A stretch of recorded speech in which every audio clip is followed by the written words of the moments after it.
അതുകൊണ്ടാണ് നബി സല്ലല്ലാഹു അലൈഹി വസല്ലമ തങ്ങൾ പറയുന്നുണ്ടല്ലോ, മാ ബഅസല്ലാഹു നബിയ, ഏതൊരു പ്രവാചകന്റെ ചരിത്രം പഠിച്ചാലും ഏതൊരു പ്രവാചകനും അവർ സ്വന്തം കരങ്ങൾ കൊണ്ട് അധ്വാനിച്ചിരുന്നു എന്നാണ്. ഇത് നബി സല്ലല്ലാഹു അലൈഹി വസല്ലമ തങ്ങൾ പറയുമ്പോൾ അനുചരന്മാരിൽപ്പെട്ട ഒരാൾ ചോദിച്ചു, യാ റസൂലല്ലാഹ് വ അൻത യാ റസൂലല്ലാഹ്, മുൻകഴിഞ്ഞു പോയ പ്രവാചകന്മാരുടെ ചരിത്രം പഠിക്കുമ്പോൾ എല്ലാവരും സ്വന്തം കരങ്ങൾ കൊണ്ട് അധ്വാനിച്ചു ഭക്ഷിച്ചു എന്നാണെങ്കിൽ വ അൻത യാ റസൂലല്ലാഹ്, നബി അങ്ങയുടെ കാര്യം എങ്ങനെയാണ്? വാട്ട് അബൌട്ട് യു, നബി അങ്ങോ? അപ്പൊ അല്ലാഹുവിന്റെ റസൂൽ പറഞ്ഞു, ഞാൻ ഖദീജയുടെ മൈസ്ര എന്ന് പറയുന്ന അടിമയുമായി സിറിയയുടെ പ്രദേശങ്ങളിലേക്ക് ഞാനും അങ്ങനെ വർത്തക സംഘങ്ങളോടൊപ്പം ഞാനും പോയിട്ടുണ്ട് എന്ന് ഷഫീഉനാ റസൂലുള്ളാഹി സ്വല്ലല്ലാഹു അലൈഹി വസല്ലം.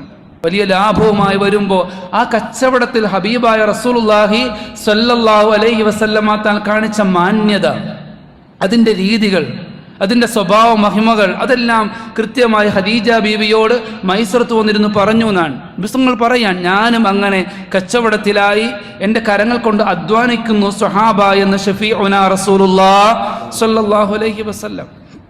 നൂഹ് നബി അലൈഹി സ്വലാമിൻ്റെ ചരിത്രം നോക്കിക്കോളൂ. അവിടുന്ന് കപ്പൽ നിർമ്മിക്കുന്ന മനോഹരമായ ഒരു കാർപ്പൻ്ററായി വിശുദ്ധമായ ഖുർആൻ സയ്യിദുനാ നൂഹ് നബി അലൈഹി സ്വലാമിനെ പരിചയപ്പെടുത്തുന്നുണ്ട്.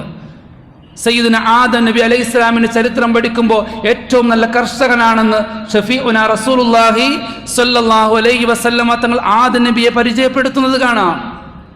വലിയ ഖജനാവിന്റെ സൂക്ഷിപ്പുകാരനായി, താക്കോൽ സൂക്ഷിപ്പുകാരനായി യൂനുസ് നബി അലൈഹി സ്വലാമിനെ ഹബീബായ സയ്യിദുനാ റസൂലുള്ളാഹി സ്വല്ലല്ലാഹു അലൈഹി വസല്ലമ തങ്ങൾ പരിചയപ്പെടുത്തുന്നുണ്ട്.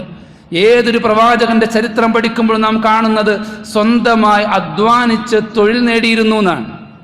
നബിതങ്ങൾ പറഞ്ഞല്ലോ, ഒരിക്കൽ ഹബീബായ സയ്യിദുനാ റസൂലുള്ളാഹി സ്വല്ലല്ലാഹു അലൈഹി വസല്ലമ തങ്ങളുടെ അടുക്കിലേക്ക് ഒരു മനുഷ്യൻ വന്നിരുന്നപ്പോൾ നബിതങ്ങൾ അങ്ങനെ ശരീരത്തിലൂടെ കടന്നു പിടിച്ചു എന്നാണ്. ആ സ്വഹാബിയുടെ കയ്യിലേക്ക് അങ്ങനെ പിടിച്ചു.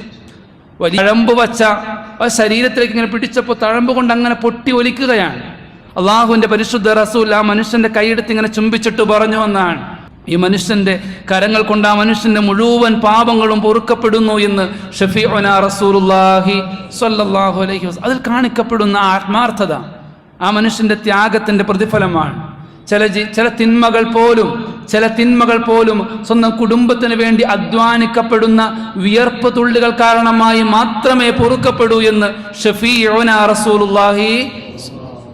സ്വന്തമായി അധ്വാനിക്കൽ കൊണ്ട് മാത്രമേ മനുഷ്യൻ ചെയ്യുന്ന ചില പാപങ്ങൾ പോലും പൊറുക്കപ്പെടൂ എന്നാണ്. ഒരു മനുഷ്യനെ സംബന്ധിച്ചിടത്തോളം നാം സമൂഹത്തിൽ കച്ചവടത്തിലേക്ക് വേണ്ടി വരുമ്പോൾ, ഒരു തൊഴിലേക്ക് വേണ്ടി വരുമ്പോൾ അവിടെ നാം പാലിക്കപ്പെടേണ്ട മാന്യതമായ രീതികളുണ്ട്.